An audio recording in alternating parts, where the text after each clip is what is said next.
Мигрен – бас ауруларының ең көп таралған түрі. Сарапшылар оның 300-ге жуық түрін санаса да, мигрен әлі де ең көп таралған және ең жағымсыз аурулардың бірі болып табылады. Мигрен – бұл қатты ұзаққа созылатын бас ауруларын тудыратын жағдай. Мұндай ауырсыну науқастың нәсіліне, жасына немесе әлеуметтік жағдайына байланысты емес, және кез келген адамда дамуы мүмкін. Ол басқа бас ауруларынан ерекшеленеді. Ауырсынудың локализациясы көбінесе олар бастың бір жартысында шоғырланады. Қарқындылығы фото немесе шуға сезімтал болып келеді. Дыбыстардан немесе жарықтан ауырсыну жоғарылайды. Мигрен ауырсыну пайда болу табиғаты әлі толық зерттелмеген. Мигрен көбінесе жасөспірімдер мен әйелдерде көп кездеседі.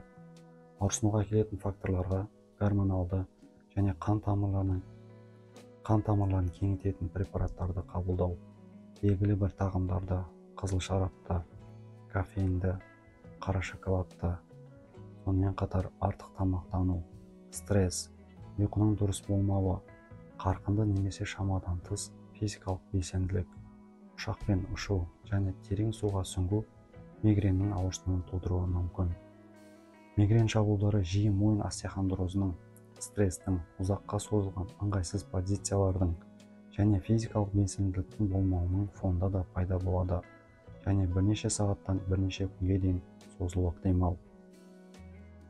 Мигреннің екі түрі болады: аурасыз мигрен және аурасы бар мигрен. Аурасыз мигрен бас ауруы екі жақты болып, эпизодтар 72 сағатқа дейін созылады. Аурасыз мигренге желке аймағында ауырсыну тән емес. Аурасы бар мигрен аура бас ауруы басталғанға дейін 5-20 минутқа созылады. Ол көз алдында перде түрінде пайда болуы мүмкін. Жарықтың жыпылықтауы, бас айналуы, есту қабілетінің төмендеуі, сөйлеу проблемалары, бет пен бас терісінің ұюы және қышуы, көру өрістерінің тарылуы, кенеттен шөлдеу сезімі, жүрек айнуы, құсу және зиянды шоғырландыру қиындығы байқалады. Осыдан кейін бірнеше сағатқа созылуы мүмкін және жаяу немесе кез келген басқа қозғалыс кезінде күшейетін қатты бас ауруы ұстамасы пайда болады. Жиі мойын жағы аймағындағы қосымша мойын ауруы және бұлшық спазмы жүреді.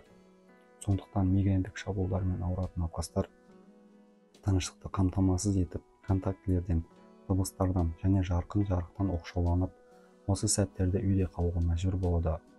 Ұзақ уақытқа созылған ауырсыну әлсіретеді, науқастың өмір сүру сапасын төмендетеді және депрессияны тудырады.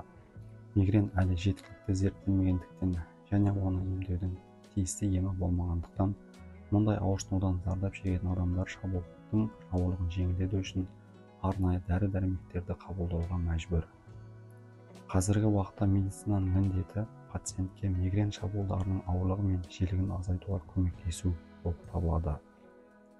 Мигреннің алдын алу жолдары: тұрақты спортпен айналысу, ұйқы мен сергектік режимін ұстану және шамадан тыс шаршауды шектеу. Дәрігер тағайындаған дәрілерді уақытылы қабылдау. Бұл ауруға не себеп болғанын және емдеудің қаншалықты тиімді екенін түсіну үшін бас ауруы күнделігін жүргізу керек. Қосымша аурулар болса, яғни мойын остеохондрозы сияқты ауруларды уақытылы емдеу. Диета ұстау, қара шоколадты, сырдың кейбір түрлерін, натрий глутаматын тұтынудан, аспартаты бар тағамдар, кофеин, энергетиктер мен консервіленген заттарды тұтынбау. Зиянды әдеттерден бас тарту, алкоголь, шылым шегу. Құрметті көрермендер, бүгінгі бағдарлама сіздерге ұнаған болса, каналға жазылып, лайк басып, достарыңызбен бөлісуді сұраймыз. Дендеріңіз сау болсын.